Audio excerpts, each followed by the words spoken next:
Hi, and welcome back to my channel where we explore the journey of childhood trauma. And today we're going to talk about something incredibly important, and that's self-compassion.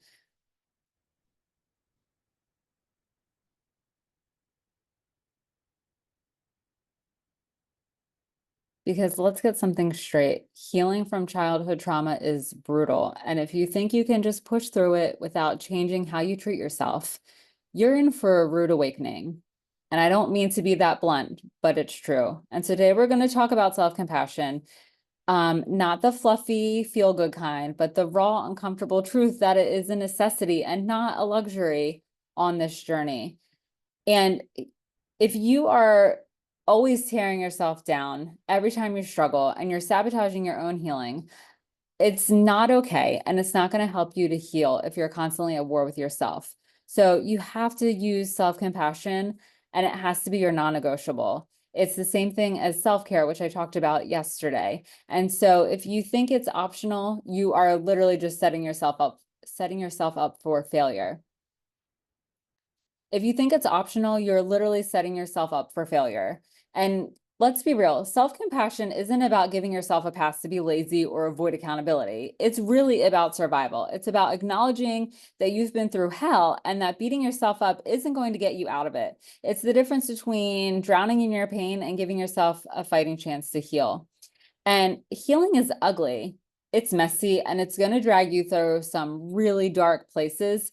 But here's what you need to understand. If you're not kind to yourself during this process, you're actually just piling on more trauma, and it's going to be more shit that you have to work through. And the journey is going to take that much longer. And you're just going to be stuck in this cycle that keeps you down unless you're willing to break it. And the only way to break it is through self-compassion. And so it's not about lighting candles and whispering affirmations to yourself in the mirror, unless that actually works for you. It's about making tough choices. And here's how you start. First, you set some boundaries, hard ones. So you have to stop letting people treat you like crap. If someone's toxic, cut them out or distance yourself, because your peace is more important than their feelings. And maybe that's setting boundaries with yourself and how you treat yourself and what you do or don't do for yourself. So, back in the day, I needed to set boundaries with myself when I was very early in my healing journey, because I would take on too much and literally run myself ragged and try to heal at the same time. And it doesn't work. It doesn't work for anyone. And it left me feeling exhausted and drained. And I didn't have boundaries with other people because I would continue to say yes to people when I didn't want to, when I felt like I was being taken advantage of, or I felt like I was being used, because I didn't want to disappoint them or have them think badly about me. I didn't even have very good boundaries with my husband on the days that I was going to therapy or coaching. I would, manage going to a session and then come home and have the kids and the house and the dogs and the cats to take care of. And he would go off to work. And there were times where I really needed him to stay home longer, but it was like as soon as I walked through the door, out he went. And so that was really not helpful. And so boundaries are super, super important.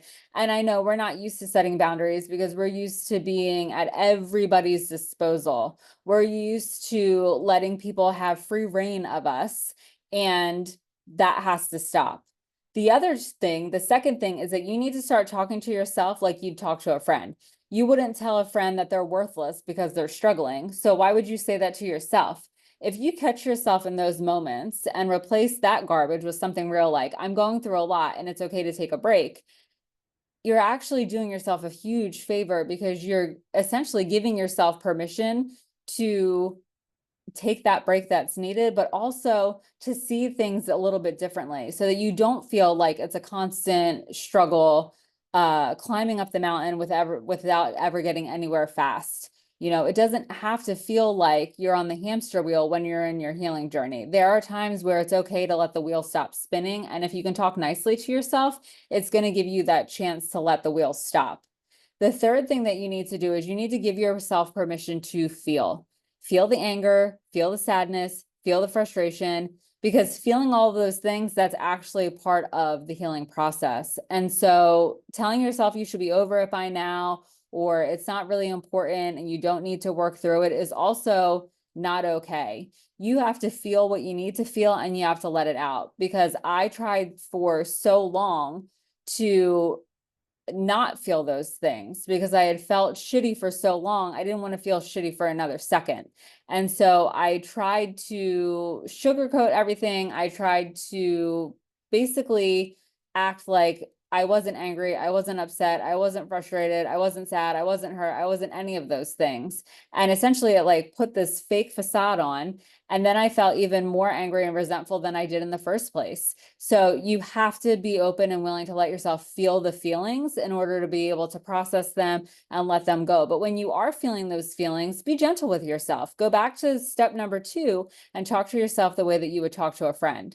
Step number 4 is you have to prioritize your own needs. It is not the time to be the martyr like I thought I had to be. You actually can come first. If you need to take a day off, take the day off. If you need to cancel plans, cancel the plans. Or if you need to do something that makes you feel even a tiny bit better, then do that. And don't feel guilty about it and don't apologize for it, because our needs have not been prioritized for so long that we don't even have that thought or consideration that we need to prioritize our needs. We think like, no, it's okay. My time will come eventually. I'll feel better eventually. I don't have to worry about that right now. But if you don't start prioritizing yourself, it won't happen. And it's going to continue to feel shitty and shitty and shitty. So give yourself the opportunity to actually make yourself priority number 1. And another step that you have to do is number 5, which is be brutally honest with yourself and stop pretending that you're okay when you're not. Acknowledge that you're struggling and confront it head on. That's real self-compassion. If you can't acknowledge that you're struggling and actually face it, you're really just continuing to stall your healing journey, and you're not going to make any progress. And then you're going to go back to beating yourself up again because you're going to feel like you're still stuck. So acknowledge it, face it, and then that way you can actually move on and confront it. So this isn't about being soft on yourself. It's about being real with yourself. And self-compassion, really, honestly, it's not weakness, even though we've been taught to think that it is. It's actually strength. It's about refusing to let your trauma define you any longer. And if that makes you uncomfortable, that's good. It really should, because it's showing you that growth is happening, and it's going to have times where you have to step outside of the norm and do things that are a little bit different. But in doing so, you have to be able to be gentle with yourself and have that compassion, so that way you can continue to do what needs to happen to continue to grow and make the changes that you need to make. So I want you to understand something. This journey is going to test you. It's going to hurt, but you can't keep hurting yourself and expect to heal. Self-compassion is really your armor in this fight. It's going to make that feeling of being the victim go away. And if you don't tap into that self-compassion, you don't put that armor on, you're just going to be a punching bag for your past. And you're going to just feel like you're continually getting beat up over and over and over and over again. So if you felt like this video was helpful, if it really hit home with you, please subscribe, like, comment, and share. And I just thank you so much for taking the time to tune into another video, and I'll see you next time.